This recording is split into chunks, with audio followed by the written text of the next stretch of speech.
Hey now, Brawlers, it's time for another Board Game Brawl review with Nick Minahan, sponsored by BoardGameBliss.com. Hey folks, today we're going to take a look at the Big Book of Madness from Yellow Games. This is a fully cooperative deck building game that reminds me, story-wise, of Cardcaptor Sakura, which I know I'm definitely showing my anime roots here that I should probably be ashamed of. But this was a anime I watched quite a number of years ago that was about a girl who accidentally opened up a book and all of these magical creatures came out, and she had to spend the rest of the series trying to reseal all of the creatures. This one is cuts to the quick a bit more, where a bunch of monsters jump out of this book because of these students at a Hogwarts site place, and they have to be put back in the book as quickly as possible because they're causing everyone to go insane, including the players.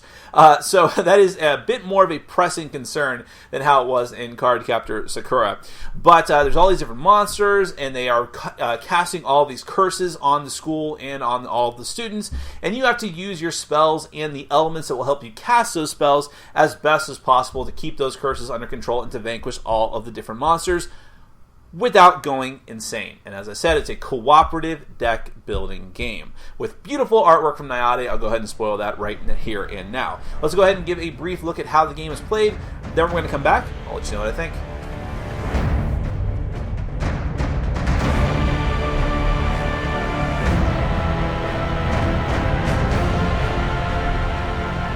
Alright, I'm going to give you a quick overview of the Big Book of Madness. This is a fully cooperative game for 2 to 5 players. The goal of the game is to get through this Book of Madness that you have accidentally unlocked. If you can get through every single page of the book and defeat the last monster and all of its curses, you are going to win the game. If you fail to vanquish that last monster in the book, then you lose the game. You also lose the game if the stack of madness cards ever runs out. And also if all of the players die from madness, which is what happens when you start your turn with a handful of nothing but madness cards. When that happens to one player, they're eliminated from the game. If all players are eliminated, that's it. So just to show you some of the components real quick, you have the invocation track here with this little bookmarker. It's going to start off here, and then for the first turn of the game, it's going to flip onto the 1 space, which means that a new monster is going to come out. We're going to get back to that, and then it's going to move from space to space to space in sequential order until it gets back around to the invocation space, at which point that's basically the end of a round. Speaking of that, you have the round track up here with the little cone hat that signifies the different rounds of the game. There's 6 rounds in the game. Now, this actually means that you have different difficulty levels. If you start off on difficulty level 1, you have a couple of rounds of breather space without any of the multi-element curse cards coming out. But if you go on normal or hard mode, you see there's going to be more of those cards coming out. Now let's just talk about the monster deck now. This is probably the most complicated part of the game, so we'll just cover it here. You basically have to construct the Grimoire before you start the game. How you're going to do that is just through randomization. Now first off, you're always going to have a bottom card, which is the last page of the book, which will always say the same thing on it. This is not randomized at all. Basically, if you vanquish the monster, you win the game. This is the bonus, quote-unquote. If you fail, you lose the game. But either way, that's the end. Also, each player places 1 madness on top of their deck when this monster arrives, when it is revealed. Now, for the rest of the cards in the Grimoire, those are going to be randomized. So you have a first-page monster, which will be randomized, the cover of the book. And here, I'll just go ahead and show you what that will look like. So here you have different elements. You have fire, air, and earth. These are the types of curses that are going to come out. We'll get back to that in a moment when it's revealed. And then this effect hits all of the players as soon as it is revealed and flipped over. Destroy as many madness from the madness stack as the number of players. Remember, you want to not have the madness stack run out because that could be the end of the game. Now, the rest of the pages, so you'll randomize that card from several different options. Then the rest of these pages, the internal pages, will also be randomized, and you're going to have 5 of those. And those are going to be placed on top of the last page of the book. So the end result is when I, at the beginning of the game, move the invocation marker onto the 1 space, the top monster is going to be revealed. This is the effect that hits us right away. And then over on this page, remember, which is randomized, you have the bonus for defeating it and the penalty for having failed it. If we manage to vanquish it and all of its curses, each player draws a card. If we fail in doing that, all players discard all earth cards from their hands and support pool. Now let's just talk about the monster deck now. This is probably the most complicated part of the game, so we'll just cover it here. You basically have to construct the Grimoire before you start the game. How you're going to do that is just through randomization. Now first off, you're always going to have a bottom card, which is the last page of the book, which will always say the same thing on it. This is not randomized at all. Basically, if you vanquish the monster, you win the game. This is the bonus, quote-unquote. If you fail, you lose the game. But either way, that's the end. Also, each player places one madness on top of their deck when this monster arrives, when it is revealed. Now, for the rest of the cards in the Grimoire, those are going to be randomized. So you have a first-page monster, which will be randomized, the cover of the book. And here, I'll just go ahead and show you what that will look like. So here you have different elements. You have fire, air, and earth. These are the types of curses that are going to come out. We'll get back to that in a moment when it's revealed. And then this effect hits all of the players as soon as it is revealed and flipped over. Destroy as many madness from the madness stack as the number of players. Remember, you want to not have the madness stack run out because that could be the end of the game. Now, the rest of the pages, so you'll randomize that card from several different options. Then the rest of these pages, the internal pages, will also be randomized, and you're going to have 5 of those. And those are going to be placed on top of the last page of the book. So the end result is when I, at the beginning of the game, move the invocation marker onto the 1 space, the top monster is going to be revealed. This is the effect that hits us right away. And then over on this page, remember, which is randomized, you have the bonus for defeating it and the penalty for having failed it. If we manage to vanquish it and all of its curses, each player draws a card. If we fail in doing that, all players discard all earth cards from their hands and support pool. Down here in the corner is actually a reminder of what curses the next monster is going to bring out. So it's just a little tip sheet to remind you what's coming up. So basically what happens is, we're just kind of jumping into this willy-nilly. It's easier to explain this, and then you'll know the rest of the game a lot easier. As you go from round to round, each player's turn to each player's turn, you'll move the book forward. But when a monster comes out first, you're going to place different curse cards on the track. So in this case, it's fire, and you'll start off as close to 2 as possible, unless there's already curses there. Then fire, and then the 3 space actually has 2 curses. It's worth noting. And like so. Now, if you had moved up on a part of the round track that actually requires you to put out multi-phase curses, those would happen first. So let's say it was actually round 3, you'd have to put one out there too, but that's just as an example. But you actually will flip these face up, so you're going to know what the curses are and how they're going to totally screw you over. But they're not going to affect you right away. Instead, when it gets to a new player's turn, you move the book forward to the next space, and then the negative effect will hit you. So for instance, this one says, you add a fire token on all cards. Players must now spend an additional fire as well as the other element costs in order to defeat those curses, unless you can destroy this card. Because the whole point is you want to destroy these curse cards by playing element cards that match up to the number of symbols that are on them. If you cannot defeat all the curse cards before the track goes all the way back around to the invocation spot, that means the monster is not vanquished, and that's when you're going to take the penalty. Some of the other penalties for the individual curses are each player discards an air card, which is this symbol. Each player places the top 2 cards of their deck in their discard pile. Each player receives a madness in their discard pile, and so on.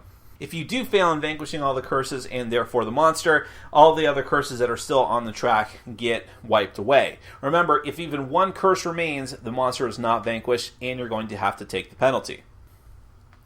Now, since we're still here on the track, let's talk about these madness cards. All the madness cards are exactly the same, and you're going to get them in the same way no matter which player you are. Anytime that you have to draw a card, but this is a deck building game. So whenever you run out of cards in your deck to draw from, you're drawing up to 6 at the end of every turn, then you are going to have to reshuffle your deck. And anytime you'd have to reshuffle your deck, in other words, there's no more cards to draw in your deck, then you have to add a madness card into your discard pile and then reshuffle. And the bad news is madness cards can never be discarded from your hand. They have to be either placed into your support pool, which I'll explain in a moment, or you have to cure them or destroy them. You can cure them by getting rid of 2 costs worth of the same element. You can destroy them by cards like the fire spells, but otherwise they're going to stay there. And if you cure a card, madness is going to go back on the stack. If you destroy it, it's out of the game, which could expedite your demise because you might run out of cards in the stack. And like I said at the beginning, if you have an entire handful of madness at any point because you've just been accumulating it as you go, you are immediately eliminated from the game. But let's talk about the elements, which is the basic card of the game. There's 4 different types of elements in the game. You have air, earth, water, and fire. They come in 3 denominations, 1s, 2s, and 3s. Every player is going to start off with some of the 1 cards, and then they're not going to be used for the rest of the game. You'll put those away. But then the stacks of 2s and 3s of each element are going to stay off next to the game board because you can actually purchase those on your turn. In order to purchase one of the element cards, you have to spend a number of that element equal to its cost. So for instance, if I want a 3 air card, I have to spend 3 air, no matter how I spend it, in any kind of denominations in my hands in order to take that card. And in true deck building fashion, I put it into my discard pile. I also get a free number 2 card of any element of my choice whenever I successfully cure destroy one of the curses. Now, down here, that is actually the first player marker right there, just so you know. Every player is going to have the same 4 basic spells at the start of the game. At any point, they can use their magic cards, their element cards, in order to activate these spells, but each spell can only be used once per round, and then you have to reset it at the start of your next round in order to use it again. It refreshes. These are all basic spells, meaning that to activate it, you need at least 1 element of the appropriate type, but you can activate it up to a maximum of 3 times. So you can activate it again, and it doubles and triples the effect. So for instance, Ice here says you place a card from your hand into your support. If you were to do this up to 3 times, you can put up to 3 cards if you have 3 blue to spend. Growth just says you draw a card. If you spend 3 green, you get to draw 3 cards. Combustion lets you destroy a card from your hand. You can just potentially bump that up 3 times. And Telepathy lets one other player take 1 action. Now, your player board, your player card. A couple different things, or a few different things of note here. First and foremost, you have the allotment of cards that you're going to start off the game with. So you'll take that many cards of those appropriate element types, shuffle them up to make your starting deck, and draw 6 cards from that. You're always going to draw back up to 6 at the end of your turn. You can discard some of the element cards, but you can't discard the madness cards. Then every character has a different special ability. So this character, I guess they don't have names, says draw a card each time you destroy a curse. By the way, on the back of these is a little cheat sheet, so you could actually use characters you're not playing with as extra cheat sheets. Some of the other characters in the game, you have one of the red characters. During your turn, you can refresh and exhaust a spell in front of you or another player. Notice a different allotment of elements. During your turn, you can treat 1 value 1 air card as any element of your choice. Let me find another interesting one. You can have up to 6 spells. Normally, you can only have 5 spells. I'll get back to the rest of the spells in a moment. And I'll show you one more. This one says, during your turn, you can draw a card. If it's a madness card, you cure it. Otherwise, you discard it. So that's some of the characters you can come across in the game or choose to play as. Now, these spots that are kind of lightly shaded here are called support spots. There's one character that actually has 4 of these, but most characters have 3. These are where you can place cards from your hand during the course of the game for one of 2 purposes. If it's an element card, that means that, first off, just for your own purposes, you can get it out of your hand in one turn and use it potentially on a future turn, but any other player can also make use of that card on their turn as support action, as part of something they're trying to do. So you can place those cards there to help someone else out who might be able to make better use of it. Also, you can place madness cards in your support pool and hope that someone else can help you to cure it and get it out of your deck, in which case they can spend 2 elements of the same type or any kind of special ability to destroy it. Now, one other thing as far as the table state, now you start off with those 4 basic spells, and you can only have a total of 5 spells before you have to start ditching old ones. But you also have these more powerful spells. Now, there's the 4 different elements, and there's a level 1, a level 2, and a level 3 spell for each element. And those are all randomized. I think there's 3 or 4 choices for every level of every color. You'll shuffle those up and take 1 of each level for each color and stack them from 1 to 3. So, in other words, there's a level 1 green spell, then a level 2, and then a level 3 on top of them. And these are significantly more powerful than the spells that you start off with. You can spend elements to purchase them. It's always going to be 2. The number of elements cards you have to spend is going to be up at top. That's going to be a 2, no matter which level it is. I'm actually, just want to remind myself of that. And they're all different. So, for instance, the Ghost Mirror here is going to let you place 1 card from your discard pile into your support pile. Mental Control lets one other player take an action and then draw a card. Power of Inferno, one player can discard a card and then draw a card. And Stone Skin, you can discard a card from your hand or the support pool, and then receive a 1 higher value card from the discard pile. So that is that. Those are the different types of elements you can find in the game. So how does gameplay actually work? So starting with the first player, and you're just going to keep passing that token around.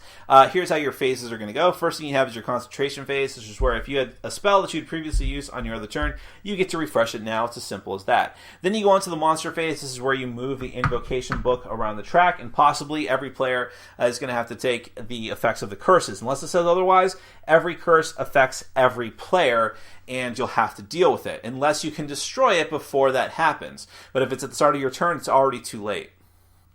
Next is the action phase. You have a number of different actions you can do, and you can basically do them in any order as many times as you like, as long as you can actually pay for them. So for instance, activating a spell requires you to use up that spell and spend the appropriate element by putting it into your discard pile. You could also choose and learn a new spell from one of the stacks, as I explained before, the ones up there. If you're up to your 5th spell already, unless you're that one particular green character, you're going to have to discard an old spell in order to learn a new one. You can acquire one of the element cards by paying 2 or 3 of the appropriate element for it and putting it into your discard pile. You can destroy a curse card by spending the appropriate elemental symbols on one of the cards, and then you get as compensation a 2 value card, unless you're this character who also gets to draw a card for destroying a curse. And finally, you can cure madness cards from your hand by spending 2 of the same element, and then you put it back on the stack. Destroying it is what some fire spells can do, and that's different. That means it's removed from the game. And then finally, you have the recuperation phase. The recuperation phase is basically where you bring your hand to its limit. If you have more than 6 cards in hand, you have to discard down to 6. If you have less, you draw back up to 6. You can get rid of old element cards, but you cannot get rid of madness cards. And if at the end of this recuperation phase, I'm sorry, I may have said at the start of the turn before, but if at the end of your turn, during the recuperation phase, you have a hand full of madness cards, you are eliminated from the game, so don't let that happen. And the last thing I'll show you is just some more of the monsters in the Grimoire, just to give you a taste of what's coming up. So there's a goblin who says each player discards a value 3 card. That thing, which is discard all cards in the support pool. There's a Mind Flayer, a Lithid. Each player adds a madness card to their hand. Ghost Samurai, each player places 1 madness on top of their deck. And of course, a dragon. Each player discards their entire deck. But remember that these are all randomized as to how they come out. They all have different penalties and setbacks, except for the last monster, which is always either win or lose the game. And because you have to take 2 different negative effects, it's potentially the most devastating. But in any case, that is the Big Book of Madness. It is traditional deck building in a sense, but with a lot of different twists. Now, let's get to my final thoughts. All right, well, I guess I should start off by saying that this is one of my most anticipated games of the year, and I've been frantically waiting for it. Can you frantically wait for something? I'm going to say yes. But I was really anticipating it. I really was enamored with the artwork when I first saw it, with the theme of the game, as I discussed in my introduction. And it's deck building. I mean, come on. So my expectations were very high. Did the game meet my expectations? I'm going to say no, but it's still a good game. Let me break it down for you. So, components and theme. Let's start there. And I have a lot of things to say about this. Usually, in some cases, components and themes I just sort of gloss over. Component-wise, I mean, artwork. The artwork is amazing, and I knew that. It's Nayade, one of my favorite artists, top 5 for sure. Maybe my number 1, maybe. There's a lot of competition out there right now. A lot of really good board game artists. But it really does a fantastic job here with the artwork, with the design. Everything looks fantastic. The way that they have the book set up and how the pages turn, quote unquote. Really love all of that. So I have no complaints about the artwork and the overall appearance of the game whatsoever. I love the little book marker, the hat marker. Looks like it came right out of Broom Service. So I totally dig all of that. Here's my big complaint with the components. The tiny cards for the elements. Come on. It's a deck building game. And the curse cards are normal sized. Why are the element cards tiny sized? I can't understand it other than some games that come from European publishers are obsessed with putting those tiny Euro cards in. Other than that, I do not get it. Now look, when I put out my 7 Wonders Duel review, I also complained about the tiny cards of the same size in that game, and people were giving me crap like, gosh, not a big deal, move on, stop complaining and whining about it. I will partially concede that point, only because in Seven Wonders Duel, you don't do that much with the cards, as annoying as they are. But this Big Book of Madness is a deck building game. You're constantly shuffling. I hate shuffling the tiny cards. I really do. I don't think you have to have big meaty paws like I do to be annoyed by that. I'm really curious what other people think. I haven't checked out other reviews on this, but I can't be the only one that's annoyed by that. So that's my big complaint about the components. Not a deal breaker, but I wish they were bigger. Okay, let's move on to the theme. Now, the idea of the theme is great. I love the idea, like I said, Cardcaptor Sakura, sort of you and the other players being students at a Hogwarts-type university who dabbled in forbidden magic, opened this book, and now have to put all the pages back, of potentially going mad, so it's almost like light Cthulhu in a sense. I love all the different monsters that are in the book. Love all of that. The problem is, and this is probably the biggest issue I have with the game overall, and what keeps it from being like a fantastic game for me, the theme feels very disconnected from the gameplay, more than I'm quite comfortable with. A lot of times I'm just kind of hand wave over some issues, like when I'm talking about a game like Legendary, some parts of it are thematic, some parts of it aren't, but I kind of hand wave that away because overall I feel it's very thematic. And this game, it just really feels like symbol and almost number crunching in a sense, like who can do what, who's got the right number of cards.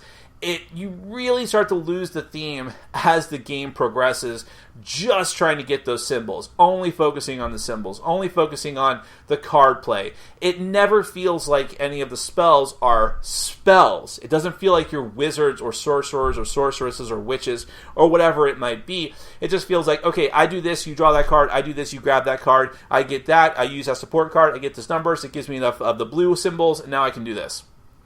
It really starts to feel like that as time goes on. Now, the thing is, I don't think that that's all bad, because the gameplay is really, really fun. I like the gameplay in this. I like the whole the deck building aspect. Of course, I love deck building, but I love how you can use the spells. I love the interactions. I love taking care of the curses. All of that is really cool, and going through the pages of the book, it just feels disconnected from the theme, and I wish they had done a better job of that. Some of the spells don't even make sense for what they're supposed to be.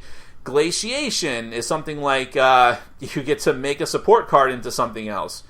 Okay. Every one of the fire cards, even though they're things like Inferno Power or they're like Adrenaline Rush, are all just get rid of a Madness card from your hand or destroy a Madness card from your hand. Okay. So a lot of the spells, again, feel very disconnected from the theme, and that hurts it quite a bit. So, because one of the things I used to love about, say, Dungeons & Dragons is that if you played a wizard, at least in older editions of the game, you really felt like you're casting spells and things like that. This is certainly like the polar opposite of that. It's way, way disconnected from the theme. So, that's unfortunate. It's the thing I'm most disappointed with in the game. But, having said that, again, the gameplay here is solid. I really enjoy the whole aspect of, okay, the curses are coming out. They're really bad effects. We don't want that to happen to us because it's like a compounding thing as time goes on. So how can we plan this out? So the marker, the invocation marker is going to get to this point. Can you do something, pointing to my other comrade, before we have to take that negative effect, before that moves on at the start of your turn? Well, if you give me an action, I can. So I'll give you an action. You can use that. Use the support card. Hey, wait a minute. If I give you an action, can you use that to use your spell to put the support card down on the table, which will then let him, if I give him an action, you see where I'm going with this. I love the interactions between the different abilities of the players. While maybe not as thematic as I would have liked, it's definitely cool that you are... This game is really purely cooperative. You constantly have to be working together in order to overcome all these different challenges, because the curses can seem overwhelming, especially in the beginning of the game when you don't have really great spells and you're not loaded up with the right kind of elements or higher cost elements. That's another aspect of the game that's very interesting, is that you should really focus on one color, one type of element, and make yourself as good as you can in that. And that makes you feel more distinct and different from the other players. But on the other hand, you can't ignore the other elements, because you need to be able to be a pinch hitter for certain elements to take care of curses. Because if even one curse gets through, you fail, and then sometimes that failure penalty for the monster is just crippling at the wrong time. Because again, they compound and they get worse as time goes on. Technically, you only have to beat the last monster, the last monster, but if you've been screwing up the whole time leading up to that, you don't have a prayer. So you really have to keep that in mind. So the whole aspect with the madness, by the way, very cool. You know, every game has some sort of thing like, okay, you're loaded down with estates or coppers, or you're loaded down with wounds, like in Legendary. This game's version of that are the madness cards, but that's also a game failure condition, where if you are stuck with nothing but madness cards in your hand, which is easier to happen than you might suspect. It's happened to at least one of our games. We were like, oh, that'll never happen. Hey, that just happens. Because you might get stuck in a situation where it's like, okay, we take this curse, we got to do it. All right, everyone takes a madness, no big deal. Oh, look, we failed the monster. We take more madness. Oh, look, the reveal effect of the next monster is we take more madness. Things can escalate very quickly. And that whole thing of not only keeping track of the cards in your personal deck to make sure you don't die, go crazy, but also make sure there's enough in the stack, which means you can't nuke too many of them with the fire spells. That is very cool. That probably is a more thematic thing than the rest of the game, is the whole aspect of going mad, because you can feel like you're going crazy when you're taking too many of them in real life. So I do enjoy that quite a bit. So all in all, I think it's a very fun game. I really do. I just wish that as beautiful as the artwork is and the idea of the story, I wish the theme was more present, and I hate the tiny cards. Those things keep me from making this like amazing review, like a fantastic game, like best of the year. But it's still a good game, and I'm still holding on to it because it is really unlike any of the other deck builders that I have. It is definitely deck building, but at times it doesn't even feel like that. It feels like this whole other thing. It kind of like, in the same, actually, it reminds, someone in one of the games pointed this out to me, it reminded me a little bit of Xenoshift in a sense. In the sense that not as thematic, but in the sense of like, okay, we need to directly help each other out by using each other's cards in order to take care of these threats that are piling up that we need to take care of before we get to the end. So in that aspect, it's actually really, really neat. So that is the Big Book of Madness. I think a lot of different people who love strategic and more thoughtful, puzzly type deck builders are really going to enjoy this one. Thanks for watching. Follow us on Facebook, Twitter, and Patreon. And make sure to check out our sponsor, Board Game Bliss, where you can find an amazing selection of games from around the world. BoardGameBliss.com. Thanks for your support.